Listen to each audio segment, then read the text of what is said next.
السلام عليكم ورحمة الله وبركاته. إن الحمد لله نحمده ونستعينه ونستهديه ونستغفره ونعوذ بالله من شرور أنفسنا ومن سيئات أعمالنا. من يهده الله فلا مضل له ومن يضلله فلا هادي له. أشهد أن لا إله إلا الله وحده لا شريك له وأشهد أن محمدا عبده ورسوله. يا أيها الذين آمنوا اتقوا الله وقولوا قولا سديدا يصلح لكم أعمالكم ويغفر لكم ذنوبكم ومن يطع الله ورسوله فقد فاز فوزا عظيما. الحمد لله الذي بنعمته تتم الصالحات. ربنا آتنا من لدنك رحمة وهيئ لنا من أمرنا رشدا. اللهم آت نفسي تقواها وزكيها وأنت خير من زكاها Anta waliyuha wa maulaha. Alhamdulillah, syukur pada Allah Azza wa Jalla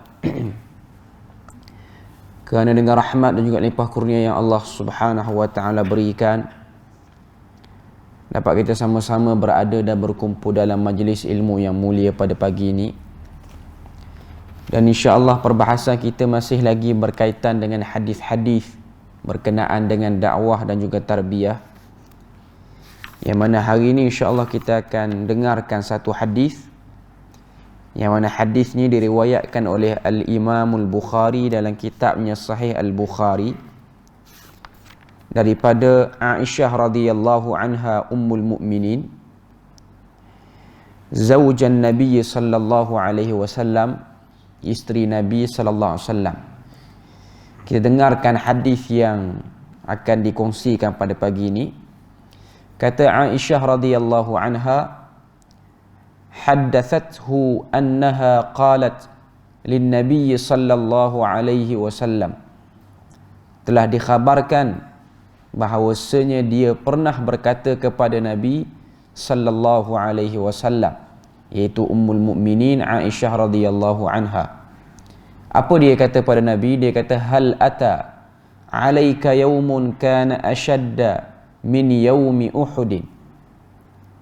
Aisyah radhiyallahu anha tanya Nabi sallallahu alaihi wasallam, hal ata alaika yaumun kana ashaddu min yaumi Uhudin.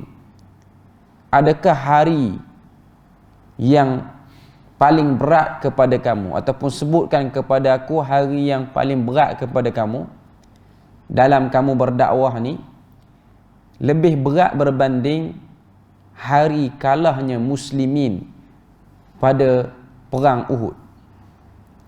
Nabi pun jawab, qala laqad laqitu min qaumiki ma laqitu. Kata Nabi, sesungguhnya aku telah bertembung dengan kaummu apa yang telah aku lihat ataupun apa yang telah aku temui. Wa kana ashadda ma laqitu minhum yaumal aqabah. Dan ada hari yang paling berat aku rasakan bila mana aku bertembung dengan umat aku ni, iaitu hari yang dinamakan sebagai hari Aqabah. Hari Aqabah ni ialah hari yang Nabi namakan. Aqabah dalam bahasa Melayu maksudnya halangan ataupun tentangan. Nabi namakan hari itu dengan hari Aqabah, iaitu hari dakwahnya Nabi sallallahu alaihi wasallam kepada Bani Thaqif di sebuah tempat yang bernama Taif. Nabi namakan hari itu hari Aqabah. Para ulama sebut yang pertama sebab Aqabah tu bermaksud secara zahir, iaitu zahir nak pergi ke Taif daripada Mekah Al-Mukarramah ni kena melalui banyak halangan. Antara halangannya ialah bukit-bukit yang banyak. Dan yang kedua, kata para ulama, sebab Nabi namakan hari itu dengan hari Aqabah, Sebab memang dakwah Nabi di Taif ni ialah antara dakwah Nabi yang kita katakan tak berjaya. Dakwah Nabi yang tak berjaya. Kata Nabi, "Idh aradtu nafsi ala ibn Abdi Yalil bin Abdi Kulal." Ketika mana aku diriku menghadap kepada Ibn Abdi Yalil bin Abdi Kulal, iaitu ketua Bani Thaqif di Taif. Nama dia Ibn Abdi Yalil bin Abdi Kulal. Falam yujibni ila ma aradtu. Tidaklah mereka menjawab ataupun membalas apa yang aku hadapkan ni seperti mana yang aku kehendaki. Maknanya dakwah Nabi di Taif ni seperti mana yang kita baca dalam kitab-kitab sirah yang lain, Nabi pergi bersama dengan anak angkat Nabi iaitu Zaid bin Harithah. Nabi pakai kemah-kemah, Nabi pakai cantik-cantik. Nabi berdakwah hampir 10 hari beradanya Nabi di Taif tu, dan Nabi telah berjumpa dengan hampir kesemua penduduk Taif. Tidak ada rumah di Taif melainkan rumah itu telah diketuk oleh Nabi sallallahu alaihi wasallam. Nabi ketuk rumah satu persatu untuk sampaikan dakwah. Bukan ketuk lari, tak ada orang. Sekarang ni kan viral di Selangor, orang ketuk rumah, orang tak ada. Okay. Itu bukan ketuk dakwah, entah ketuk apa tak tahu. Okay. Cuma nak beritahu pada kita, Nabi ni tidak ada satu rumah yang Nabi lalui di Taif ni melainkan Nabi ketuk semua sekali. Bila mana dakwah Nabi itu dibalas dengan balasan yang tak baik, balasan yang buruk, maka Nabi pun keluar daripada Taif. Nabi keluar pada Taif, kalau kita tengok, bukan hanya setakat Nabi itu tidak diberi layanan yang baik, bahkan mereka penduduk Taif, mereka suruh anak-anak mereka untuk hambat ligar Nabi ni dengan batu untuk keluar daripada kota Taif. Bila mana Nabi keluar daripada kota Taif pada waktu tu, dalam keadaan Nabi ni dilempar dengan batu. Sebahagian riwayat menyebutkan tentang bagaimana dakwah Nabi pada hari itu, sehingga sebahagian daripada badan Nabi ni luka dengan sebab lemparan daripada anak-anak daripada Taif. Maka Nabi pun keluar daripada Taif. Nabi kata, "Fantalaqtu wa ana mahmumun ala wajhi." Aku keluar beredar daripada Taif dalam keadaan aku ni mahmum, iaitu kecewa. Aku berjalan. Aku duk fikir, kat mana tak kenanya, apa silapnya bahasa yang telah aku ucapkan. Falam astafiq illa wa ana biqarni sa'alib. Dalam aku duk berjalan tu, aku tak sedar rupa-rupanya aku dah sampai di satu tempat nama dia Qarni Sa'alib. Qarni Sa'alib hari ni ialah Qarni Manazil, salah satu tempat daripada miqat untuk orang yang menunaikan umrah ataupun haji. Farafa'tu ra'si, bila mana aku sampai di tempat yang bernama Qarni Sa'alib ni, aku pun mendongakkan kepalaku ke langit. Aku dongak kepala ke langit, fa idza ana bi sahabatin qad adallatni. Aku melihat ada satu kumpulan awan yang telah menaungiku. Fa nazartu fa idza fiha Jibril. Aku melihat pada kumpulan awan tu dan aku melihat di sana adanya Jibril alaihi salam. Fanadani faqala. Lalu Jibril menyeru aku, memanggil aku dan berkata, "Innallaha qad sami'a qawla qaumika lak." Sesungguhnya Allah Ta'ala telah mendengar kata-kata kaummu kepadamu. Wa ma raddu alaika, dan mereka itu tidak memberi balasan yang baik kepada dakwah ataupun kata-kata kamu. Wa qad ba'atha ilaika malakal jibali lita'murahu bima syi'ta fihim. Dan aku telah bawa bersama sekarang ni malaikat yang menjaga bukit untuk menerima apa-apa saja arahan yang akan kamu berikan kepada malaikat ni. Fanadani malakul jibali, maka telah menyeru ataupun menyapa aku malaikat yang menjaga bukit. Fasallama alayya, dan dia telah memberi salam kepadaku, kata Nabi. Thumma qala, kemudian kata malaikat yang menjaga bukit, "Ya Muhammad, wahai Muhammad." Faqala, maka berkata malaikat tu, "Zalika fima syi'ta." Aku ini sedia menerima apa-apa arahan yang kamu nak berikan pada aku. In syi'ta, jika kamu ingin an utbiqa alaihimul akhshabain, untuk aku hempapkan ke atas kota Taif ini dua bukit yang dinamakan dengan nama Al-Akhshabain, maka aku akan buat, kata malaikat yang menjaga bukit ni. Al-Akhshabain ni merujuk kepada bukit Abu Qubais dan juga bukit Quwaiqi'an, dua bukit yang mengelilingi ataupun berhampiran dengan kota Taif.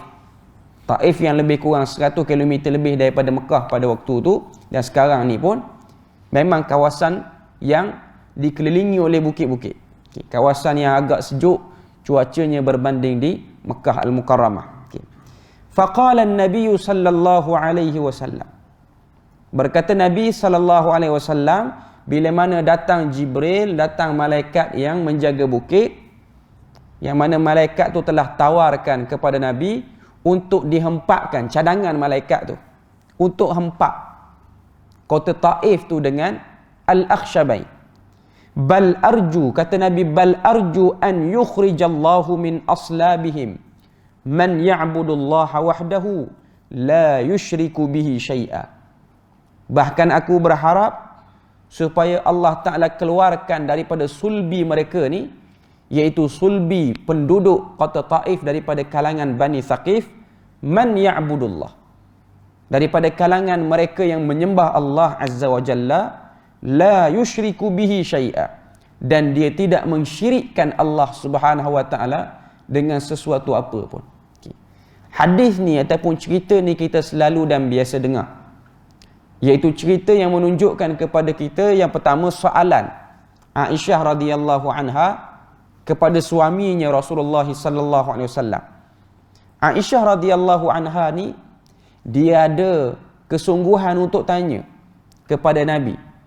Tunjuk pada kita dalam soalan Aisyah ni, dia kata pada Nabi, hal ata alaika yaumun kana ashadda min yaumi Uhudin. Adakah ada hari yang lebih berat dalam dakwah kamu ni berbanding hari kamu kalah di medan Uhud? Maknanya dalam pandangan Aisyah, hari yang melemahkan orang Islam ialah hari kalahnya tentera Islam dalam satu perang, nama dia perang Uhud, iaitu perang yang berlaku di medan Uhud. Sebab perang tu telah mengorbankan 70 orang daripada kalangan muslimin, dan salah seorangnya ialah Hamzah bin Abdul Muttalib, iaitu pak saudara Nabi. Jadi Aisyah duk nampak tidak adalah hari yang lebih berat dalam cerita dakwah Islam ataupun perjalanan risalah Islam ni, melainkan hari gagalnya ataupun kalahnya orang Islam dalam perang Uhud. Tapi rupanya apa yang dijawab oleh Nabi ialah ada satu hari yang Nabi namakan hari itu dengan nama Al-Aqabah. Al-Aqabah macam yang dah kita sebut tadi, iaitu hari yang penuh halangan dan rintangan. Kalau kita tengok sejarah penuh sebelum berlakunya dakwah Nabi ke Taif ni, sebelum pada tu sudah berlaku beberapa duka cita pada Nabi, berita-berita yang menyedihkan Nabi. Apa dia yang berlaku pada Nabi? Iaitu 3 kedukecitaan yang berlaku, 3 cerita sedih yang berlaku pada Nabi yang bersifat berturut-turut. Maksudnya tidak diselangi dengan berita kegembiraan, melainkan cerita sedih duk datang pada Nabi ni berturut-turut.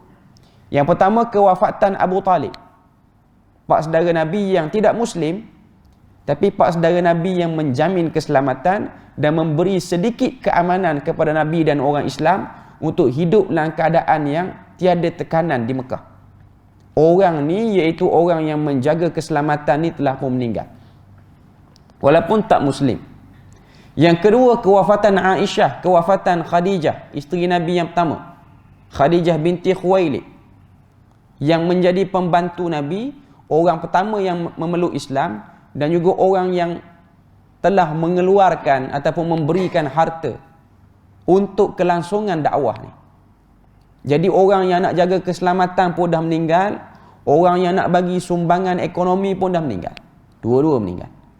Nabi berada dalam keadaan yang sedih. Psikologi Nabi pada waktu tu sangat-sangat terganggu. Sudahlah 2 kematian Nabi terima, Lepas pada tu Abu Jahal buat satu rancangan, iaitu rancangan boikot selama 3 tahun. Boikot yang dikenakan kepada semua orang Islam. Yang mana boikot tu tidak boleh berurusan musyrikin ataupun Quraisy dengan mana-mana orang Islam. Dan orang Islam tak boleh buat urusan jual beli ke, kahwin ke, tak boleh. Tapi tak boleh juga keluar daripada Mekah. Jadi orang Islam duduk di satu lembah namanya Lembah Abu Talib. Duduk situ dalam keadaan serba kekurangan. Makanan semakin hari makin berkurang. Cuma nak cerita waktu boikot 3 tahun tu, sehinggalah perjanjian yang digantung dalam Kaabah itu dimakan oleh anak-anak. Perjanjian itu terbatal dengan sebab dimakan oleh anak-anak. Tidak semua orang-orang kafir bersetuju. Antara yang tak bersetuju ialah Hakim bin Hizam. Bila mana Abu Jahal dia kempen benda tu, ramai orang yang setuju. Cuma ada di kalangan orang kafir yang tak setuju. Hakim bin Hizam ni kalau kita tengok, dia akhir-akhir dekat-dekat dengan pembukaan kota Mekah dia masuk Islam. Hakim bin Hizam, waktu dia dengar Abu Jahal ni kempen nak buat boikot tu, buat perjanjian, Hakim bin Hizam dengan beberapa orang kawan dia yang bukan kategori yang kuat lawan Islam, mereka ni cuba juga buat kempen supaya orang Mekah ni tak setuju dengan apa yang Abu Jahal buat. Dia yang kempen waktu tu, dia bukan Muslim, dia kafir. Tapi apalah suara dia berbanding dengan suara Abu Jahal. Suara Abu Jahal lebih mendapat sambutan. Jadi ramai orang yang buat perjanjian dengan Abu Jahal ni untuk boikot orang Islam. Okay. Jadi dia ni sebagai kumpulan yang ada rasa sikit kesian, apa usaha yang dia buat? Dia cuba nak tolong orang Islam yang berlindung ataupun duduk berkumpul di kawasan yang nama dia Wadi Abu Talib, Lembah Abu Talib, tanah Abu Talib dulu. Okay. Bila mana dia ni tengok orang Islam duduk dalam keadaan susah, pada waktu tu riwayat Bukhari sebut bagaimana Nabi dan para sahabat dah mula makan kulit-kulit kayu ni dengan sebab habis makanan. Hakim bin Hizam ni dia orang yang ada harta, dia penuhkan atas belakang unta ni dengan makanan-makanan. Dia bawa unta tu, seekor unta tu, dan dia nak bagi kepada orang Islam. Dia nak hantar ke kawasan Wadi Abu Talib ni. Bila mana dia bawa unta tu sampai dekat satu lorong. Lorong tu ialah lorong menghala ke kawasan tu. Dia tak pergi hantar face to face, bertemu dengan Nabi ke ataupun mana-mana wakil Islam. Sampai dekat lorong tu dia biarkan unta dia pergi sendiri. Dia tepuk unta dia dan biarkan unta tu lalu sendiri. Dia arahkan unta. Sebab dia pun tak berani untuk menunjukkan dia tu tolong Islam. Sebab dia pun ada kepentingan. Cuma jiwa yang kesian tu ada. Jadi pada waktu tu, kesedihan pertama, pak saudara meninggal, isteri pula meninggal lepas pada tu, boikot selama 3 tahun, sehinggalah Allah Ta'ala buka sikit pertolongan, iaitu perjanjian tu dimakan anak-anak. Okay. Dan yang keempat ialah gagalnya dakwah Nabi ni di Taif. Gagalnya dakwah Nabi di Taif. Kalau kita tengok dari segi gambaran umum, Aisyah radhiyallahu anha dia tanya Nabi, ada tak hari yang lebih berat berbanding kalahnya orang Islam di medan Uhud? Zahir kalau kita tengok, kekalahan orang Islam di medan Uhud ialah kekalahan yang amat berat sebenarnya, ataupun kekalahan yang sangat teruk. 70 orang mati syahid, termasuk satu orang tokoh yang hebat, iaitu Hamzah bin Abdul Muttalib. Nabi SAW pada waktu tu mengalami kecederaan sehingga patah rubaiyah, gigi Nabi. Rubaiyah ni ialah gigi yang keempat, sebelah gigi taring, patah gigi Nabi. Kekal lah, dia punya kecederaan tu kekal. Dan sebahagian besar sahabat cedera teruk. Antaranya Abu Salamah, dia tak cedera, dia tak meninggal di medan Uhud. Dia balik pada perang Uhud tu dia meninggal. Sehingga Ummu Salamah jadi janda dan Nabi kahwin dengan Ummu Salamah lepas pada tu. Okay. Cuma nak sebut pada kita bahawasanya ini hari yang teruk. Sebab Nabi pun luka, sahabat pun ada yang mati.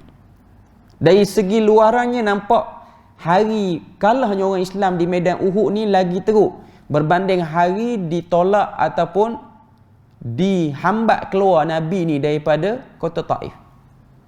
Dakwah Nabi di Taif tak berjaya. Tapi tidak ada seorang pun sahabat Nabi yang meninggal. Nabi pun tak luka seteruk luka Nabi dalam perang Uhud. Cuma bila mana Aisyah tanya, Nabi kata ada hari yang lagi berat, iaitu hari dakwah aku ditolak di Taif ni. Dari segi luaran, Taif dengan Uhud, Taif lagi banyak mati, Taif lagi teruk cedera. Uhud lagi banyak mati, Uhud lagi teruk cedera. Tapi Taif tidak ada yang cedera parah, tidak ada yang mati pun. Okay. Sebab apa Nabi kata hari itu lagi berat berbanding hari kalahnya orang Islam di medan Uhud?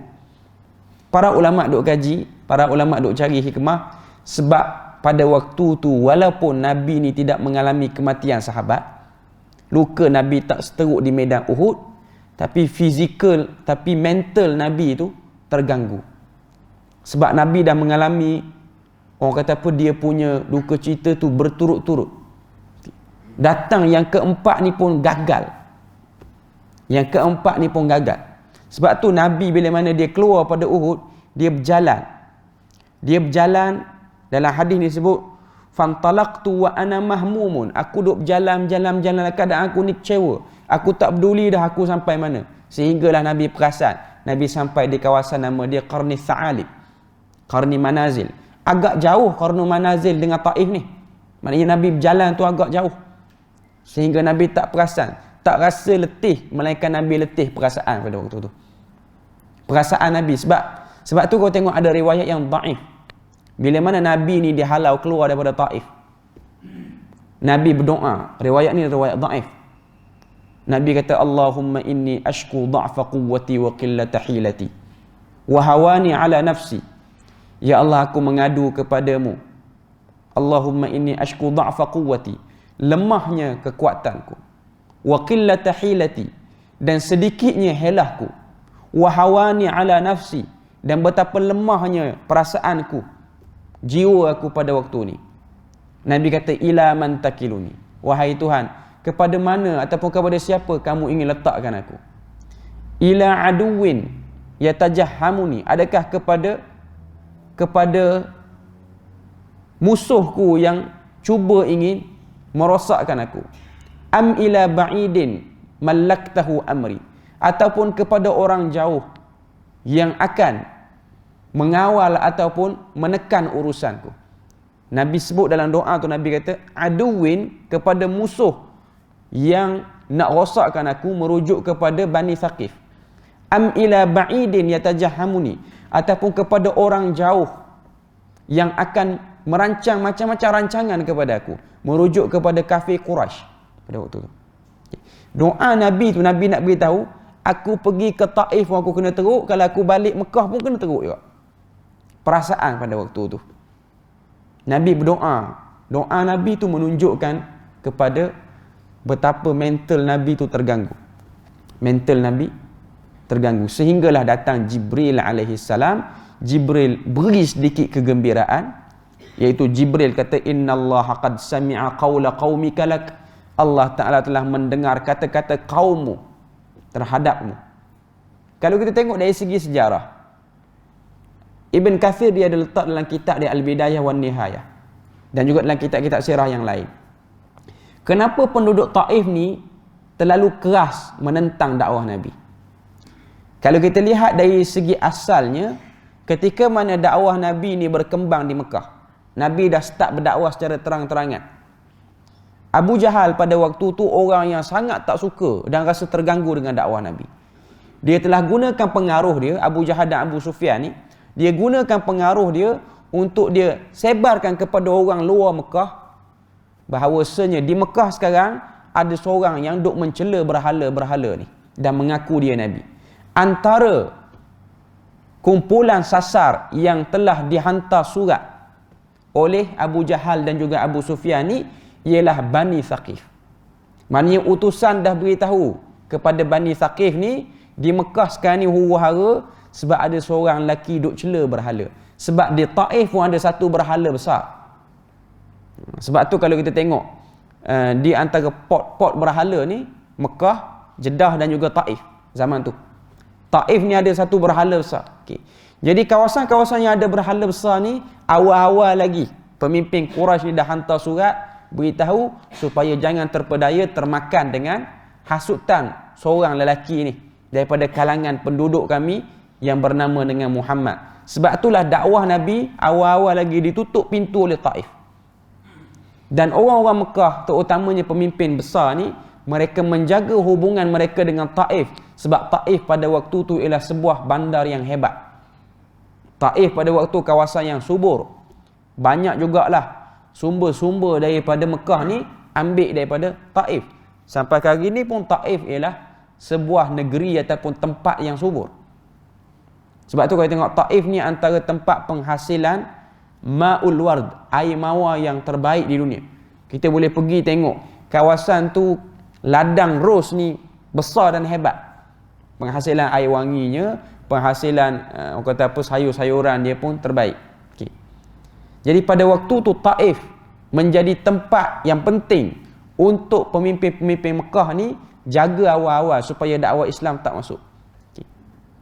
Allah Ta'ala sebut dalam Quran. Saya nak kongsi pada ahli jemaah sekalian.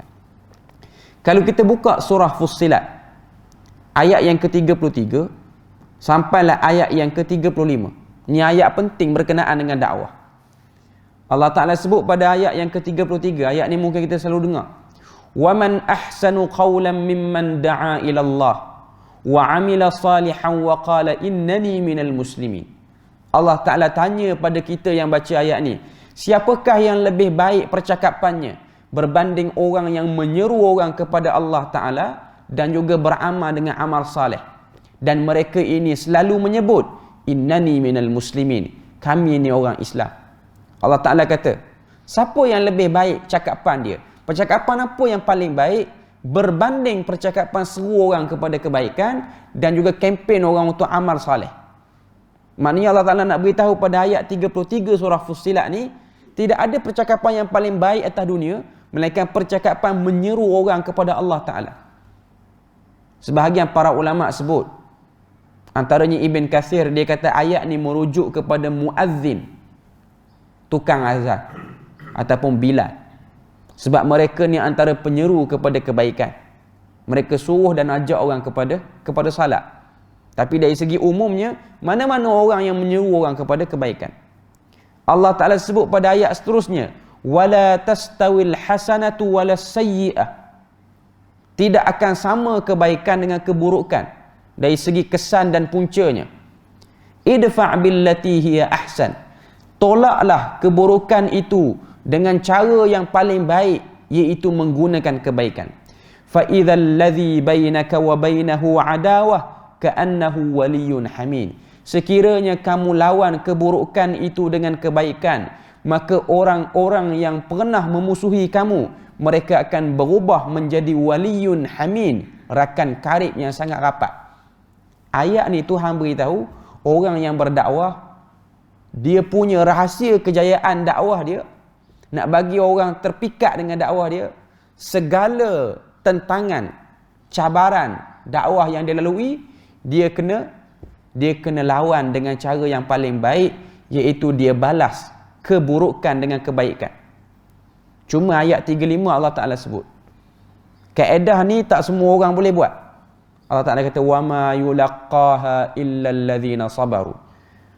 Tidak akan dapat menerima kaedah ni, iaitu kaedah benda buruk balas baik, melainkan orang yang sabar sahaja. Allah Ta'ala dah sebut, wama yulaqqaha, tak akan terima, tak akan dapat, melainkan yang sabar. Yang tak sabar, walaupun dia bawa dakwah, kalau dia tak sabar, dia pun akan guna kaedah yang umum. Orang kata kat kita pun carilah mana medium nak kata balik orang tu. Agak sukar. Benda ni agak sukar. Dan Tuhan kata, wama yulaqqaha illa dhu hazzin azim. Tidak ada yang boleh terima kaedah ni melainkan orang yang sabar, dan juga tidak ada yang boleh terima bahagian ni melainkan orang yang memang ada bahagian besar di akhirat berbanding dunia, iaitu pahala. Allah Ta'ala nak sebut kepada kita. Jadi 3 ayat ni, ayat 33, 34, 35 perlu menjadi pedoman bagi orang yang bawa kerja dakwah ni. Pertama nak beritahu pada kita, bawa kerja dakwah ni mesti akan ada tentangan, halangan, yang kita sebut sebagai aqabah. Kalau kita baca kitab Ihya Ulumuddin karangan Imamul Ghazali rahimahullahu taala, antara bab yang diletakkan dalam kitab tu iaitu al-aqabat, dia panggil. Al-aqabat ni apa dia? Halangan-halangan seorang muslim untuk dapat syurga. Halangan ketika mana menyampaikan dakwah, bahkan halanganlah diri sendiri iaitu hawa nafsu. Itu disebut sebagai al-aqabat. Halangan-halangan, tentangan-tentangan yang akan dilalui. Okay. Jadi dalam hadis yang dah kita baca tadi, dan ayat Quran yang baru kita dengar tadi, Allah Subhanahu Wa Taala nak tunjuk pada kita kesabaran dan ketinggian perasaan bila mana kita nak menyampaikan dakwah. Nabi bila mana ditawarkan dengan satu tawaran yang boleh memuaskan hati Nabi.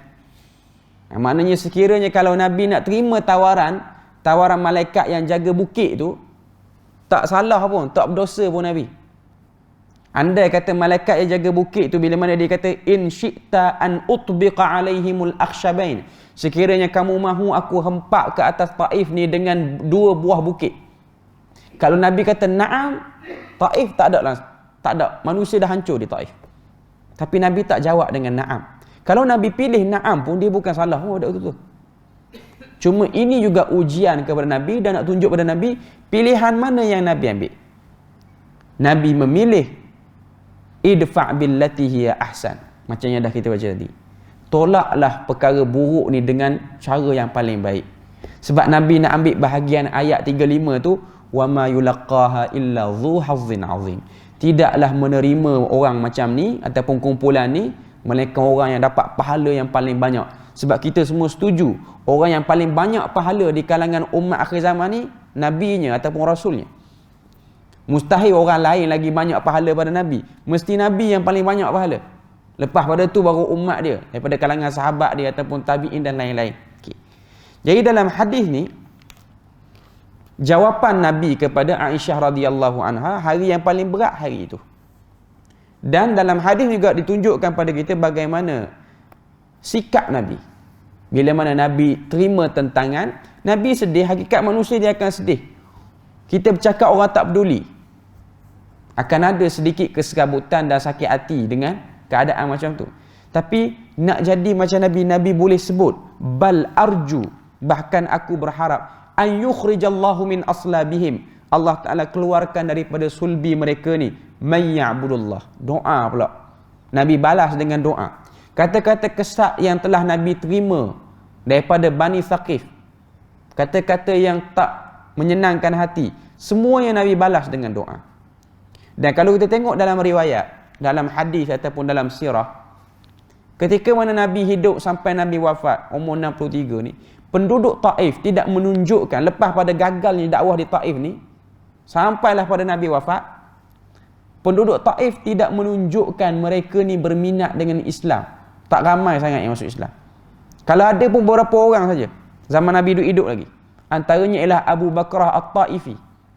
Ini antara sahabat Nabi daripada orang Taif, daripada Bani Thaqif yang masuk Islam. Tapi tak ramai. Bilakah doa Nabi ni Allah Ta'ala makbulkan? Ketika mana orang Islam dipimpin oleh Khalifatul Rasul Abu Bakar As-Siddiq pada waktu tu. Zaman Abu Bakar ni lah pada waktu tu penduduk Taif semua sekali memeluk Islam, sehingga Abu Bakar telah menghantar Abdullah bin Abbas duduk situ. Sebab tu kalau tengok kubur Abdullah bin Abbas ni di situ, di kawasan tu, mengajar Al-Quran, mengajar ilmu agama. Dan pada zaman Abu Bakar As-Siddiq ni berlaku satu keadaan yang mengganggu gugat sikit orang Islam, iaitu terpengaruhnya orang Islam dengan Musailimah Al-Kadzab yang berada di Yamamah pada waktu tu. Sehingga setiap kawasan jayahan Islam ni ataupun naungan orang Islam ni, bawah khalifah ni, ada saja orang yang murtad duk ikut kawan tu. Kecuali Taif, Madinah pada waktu tu. Taif tidak ada orang yang murtad. Bahkan lebih dahsyat lagi, orang-orang Taif sendiri hantar surat kepada Abu Bakar, kalau nak perang dengan Yamamah kami nak join. Dulu lawan Nabi. Okay. Zaman Nabi hidup ni lawan Nabi. Okay. Tapi lepas Nabi wafat, Allah Ta'ala jadikan yang duk lawan Nabi tu dah mati dah. Ni keluar generasi baru, beranak yang baru pula. Keluar yang baru ni yang jiwanya betul-betul lunak. Sebab tu kalau kita tengok Taif ni, sebahagian para ulama sebut, kalau penduduk Taif dia terima dakwah Nabi, maknanya Abdul Yalil bin Abdi Kulal, dia tak terpengaruh dengan surat daripada Mekah tu, tidak mustahil Taif juga menjadi kota suci yang seterusnya. Tapi dengan sebab orang Taif tak terima, refuse benda tu, tak jadi lah.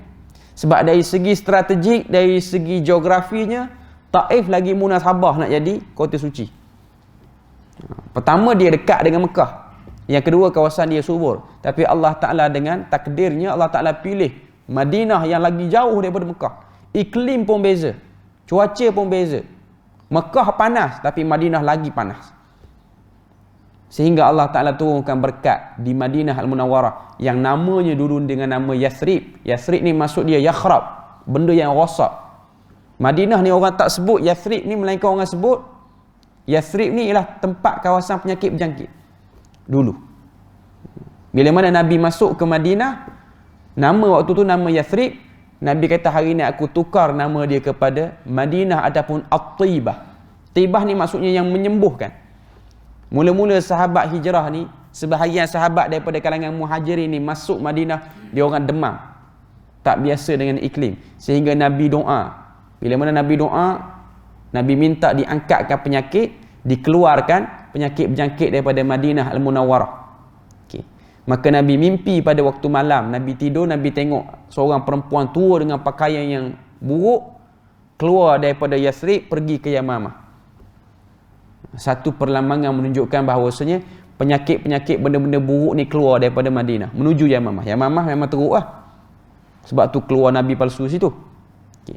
Jadi nak sebut pada kita, Madinah berubah menjadi kota yang disebut sebagai At-Taibah, iaitu kota yang menyembuhkan. Tapi hakikatnya dia jauh daripada Mekah Al-Mukarramah pada waktu tu. Cuma kalau tengok penduduk-penduduk di Taif ni, dia solid bersama dengan Islam selepas kewafatan Nabi, majoritinya. Dan hari ni kita tengok doa Nabi itu benar. Keluar daripada sulbi penduduk Taif ni orang-orang yang memuliakan agama. Bahkan kalau tengok yang memenuhi majlis ilmu, masyayikh ataupun guru-guru dalam Masjid Nabawi dan Masjidil Haram hari ni, semuanya As-Saqafi di belakang. Hampir semuanya keturunan Bani Thaqif. Maknanya yang duk mengajar dalam Masjidil Haram, Masjid Nabawi hari ni, keturunan Bani Thaqif, keturunan daripada Taif. Melainkan adalah beberapa orang daripada orang luar. Antaranya yang saya kenal lah dalam Masjid Nabawi ni, Anis Tahir. Anis Tahir ni, kalau tuan-tuan tengok, kalau tuan-tuan dengar suara dia, tuan-tuan akan kata Arab, tengok muka baru tahu Indonesia rupanya. Sebab tu gelaran dia Syekh Anis Ad-Doktor Anis Tahir Al-Indonesi. Nama dia. Tapi dia ni warga negara Saudi lah, dia dah lama duduk sana. Okay. Dia ni pensyarah di Universiti Madinah dan dia ada tesis yang menarik dalam bidang hadis lah. Dia guru hadis, Alfiyah Suyuti. Okay. Cuma orang kata apa, ketokohan tu adalah bagi orang-orang bangsa lain. Okay. Dan Taif ni menjadi tempat yang subur dengan ilmu, subur dengan orang kata apa, dengan tumbuh-tumbuhannya lah. Okay. Cuma nak sebut pada kita bahawasanya bagaimana orang-orang yang dulu lawan Nabi, macam mana yang Tuhan sebut dalam surah Fussilat tadi, ayat yang ke-34 kita baca tadi. Allah Ta'ala kata, idfa' billati hiya ahsan, engkau tolaklah benda-benda buruk ni dengan kebaikan. Fa idzal ladzi bainaka wa bainahu adawah, sesungguhnya orang-orang yang antara dirimu dan dirinya ada permusuhan, ka'annahu waliyyun hamim, dia akan berubah menjadi rakan karib. Sebab tu kalau kita tengok penduduk-penduduk daripada kalangan kota Taif ni, penduduk Taif ni, mereka menjadi orang-orang yang dekat dengan Islam. Mereka menjadi orang-orang yang rapat dengan Islam. Perangai dia orang tu nak mirip dengan perangai orang-orang Madinah, orang-orang Ansar. Sebab tu kalau tengok antara tokoh Nusantara yang meninggal di Taif ni, siapa dia? Yang tulis kitab Muniyatul Musalli, Syekh Daud Al-Fatani ni, dia punya kubur dia di Taif. Walaupun dia orang petani, tapi dia Dia duduk di Mekah dan dia di akhir-akhir hayat dia banyak habiskan waktu di Taif. Di kawasan tu dekat dengan kubur Abdullah bin Abbas. Okey. Cuma kita tak pastilah kawasan di mana. Cuma mengikut kajian ni dia meninggal di situ. Okey. Nak sebut pada kita bahawasanya bumi itu menjadi berkat atas kesabaran Nabi. Kalau Nabi ambil pilihan, malaikat yang jaga bukit itu hempak, tak ada apa kelebihan sangat apa. Dia tak lebih daripada melepaskan amarah sahaja. Okay. Tapi Nabi telah tunjukkan pada kita contoh yang berat untuk kita buat, iaitu orang hina kita balas dengan kebaikan. Okay. Sebab tu kalau tengok, bukan hanya penduduk Taif, tapi sahabat-sahabat Nabi yang lain daripada kalangan orang-orang Mekah sendiri pun, mereka itu sendiri menjadi orang-orang yang rapat ataupun sahabat Nabi, walaupun peringkat awalnya lawan dakwah Nabi. Sama ada yang lawan tu daripada ayah mereka ataupun mereka sendiri. Antara contoh yang saya boleh bawa sini ialah Khalid bin Al-Walid. Khalid Al-Walid ni antara yang kuat juga lawan dakwah Nabi. Bukan dia saja, bahkan ayahnya iaitu Al-Walid bin Mughirah. Sehingga ada ayat Quran cerita teruknya ayah Khalid ni, Al-Walid bin Mughirah ni, dia kata ke Nabi, ada ayat khusus dalam surah Al-Muddathir, ayat 18 sampai 26. Cerita tentang perangai, rancangan Al-Walid bin Mughirah ni, dia nak burukkan Nabi. Antara rancangan yang dia nak buat ialah, dia nak tuduh Nabi ni anak zina. Dia nak tuduh Nabi anak zina. Sehingga Allah Ta'ala sebut pada ayat 18 hingga 26 tu, sebenarnya yang anak zina itu ialah Al-Walid tu. Dia tu mari pada nasab zina. Okay. Punya teruk nak kata kat Nabi. Allah Ta'ala takdirkan dia yang lawan Nabi sampai dia mati lawan Nabi ni, keluar pada zuriat dia Khalid Al-Walid yang bersama dengan Nabi dan juga menjadi sahabat Nabi, yang banyak memberi sumbangan kepada peperangan Islam. Khalid Al-Walid ini dari segi hadis tak banyak, tapi dari segi punca kemenangan peperangan orang Islam ni ialah datang daripada Khalid Al-Walid. Sebab tu kalau tengok kalah orang Islam di medan Uhud pun, sebab pada waktu tu Khalid Al-Walid dia ada tactical punya strategi bila mana dia berada dalam kumpulan Quraisy pada waktu tu. Waktu tu dia nampak macam mana kita nak menang, walaupun hakikatnya dah lari pun, dah balik awal pun masa perang Uhud tu. Hebatnya Khalid Al-Walid ni sehingga tersebar cerita palsu. Rom dan Parsi ni takut pada Khalid Al-Walid. Kalau tahu perang tu, yang jadi general, yang jadi tentera, yang jadi ketuanya ialah Khalid Al-Walid, mereka akan bimbang. Rom Parsi bimbang. Cuma Rom Parsi ni dia ada silap faham sikit kehebatan Khalid Al-Walid.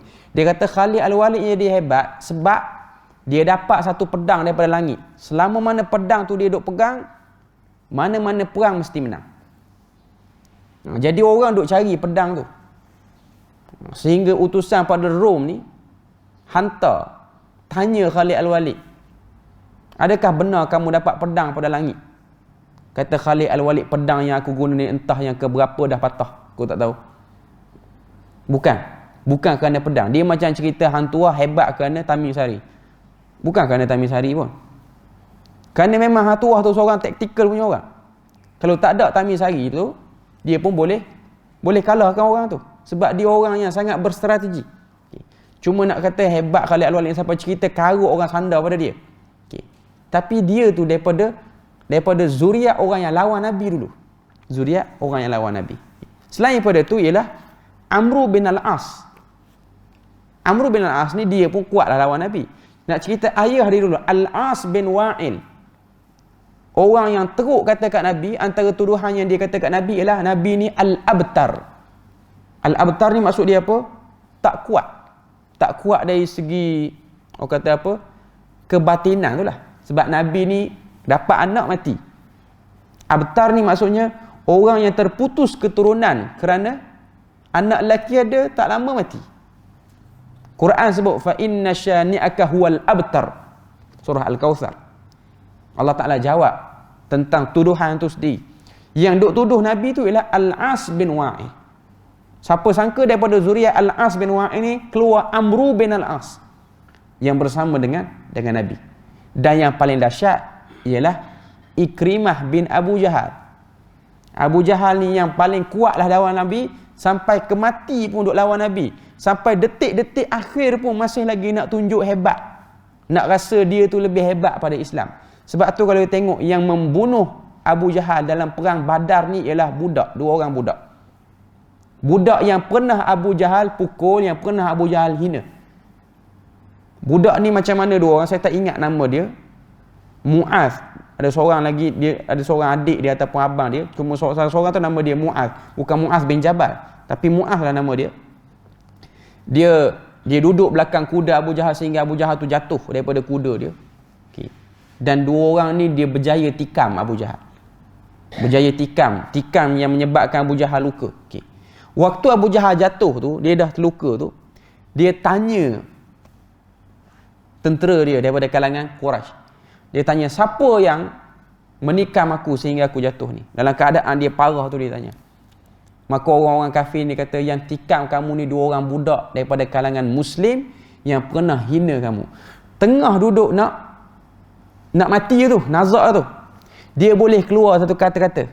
Ni riwayat Ibn Kathir dia sebut. Dia kata, tak ada dah ke orang tua dalam kalangan orang Islam yang gagah sikit nak bunuh aku? Boleh lagi cakap lagu tu. Punya nak mati, nyawa-nyawa ikan pun sombong lagi. Datang Abdullah bin Mas'ud, tikam dia, buat penghabisan. Dia mati lah. Okay. Sebab tu bila mana selesai perang Badar ni, Nabi himpunkan mayat-mayat geng-geng yang brutal, Nabi himpun. Lebih kurang 9-10 orang. Salah seorangnya Abu Jahal. Nabi himpun, Nabi kata, inna wajadna ma wa'ada rabbuna haqqa. Kami telah dapati janji Tuhan kami benar. Fahal wajadtum ma wa'ada rabbukum haqqa. Adakah kamu dapati janji Tuhan kamu benar? Maknanya Nabi bercakap dengan 9 ataupun 10 orang tu. Okay, Nabi bercakap, tak ada seorang pun yang bangun jawab. Semua dah mati dah pun. Kalau bangun jawab, panjang cerita pula ini. Okay. Cuma selesai pada tu, Nabi suruh tanam dengan cara yang baik lah. Okay. Umar tanya, ya Rasulullah, apa faedah cakap dengan kawan yang mati tu? Nabi kata, ketika mana aku sebut kata-kata tu tadi, kami dapati janji Tuhan kami benar, adakah kamu dapati janji Tuhan kamu benar? Allah Ta'ala kembalikan roh mereka semua masuk dalam jasad balik. Dengar. Yang dengar sekali pada waktu tu ialah Abu Jahal. Cuma Tuhan tak beri dia, orang kata apa, dia kekuatan untuk jawab. Kalau dia jawab, dia akan jawab, kami dapati janji Tuhan kami palsu, Tuhan kamu benar. Tujuan dia apa? Tujuan dia seksaan awal sebelum seksaan berat dalam kubur nanti, iaitu seksaan mental. Kita kena tahu, ahli neraka ni selain pada seksaan tubuh badan yang dia kena bakar, kena apa, seksaan yang dia orang kena ialah seksaan mental. Akan ada malaikat yang akan mari hari-hari jumpa ahli neraka ni, dia torture ahli neraka ya. Malaikat tu kata, itulah lawan sangat Nabi. Bersenang lenanglah dalam neraka sekarang. Hari-hari mari torture. Dah lah badan kena teruk, lepas tu kena kata pula, sehingga kawan tu dirundung rasa bersalah. Bodohnya aku dulu tak ikut Islam. Hari-hari duk fikir lagu tu di neraka. Sampai bila duk lagu tu. Jadi itulah kalau tengok antara bab-bab seksaan neraka tu. Okay. Jadi alhamdulillah sedikit sebanyak kita punya perkongsian pada pagi ini. Secara umumnya kita perlu ada jiwa yang besar bila mana berdakwah ni. Maknanya jiwa yang lapang, jiwa yang penuh dengan kebaikan, supaya dakwah itu bangun ataupun orang nampak dengan kebaikan. Okay. Jadi rasanya setakat tu saja perkongsian kita pada pagi ini. Sebelum tutup, mungkin ada soalan yang nak bertanya, kalau ada.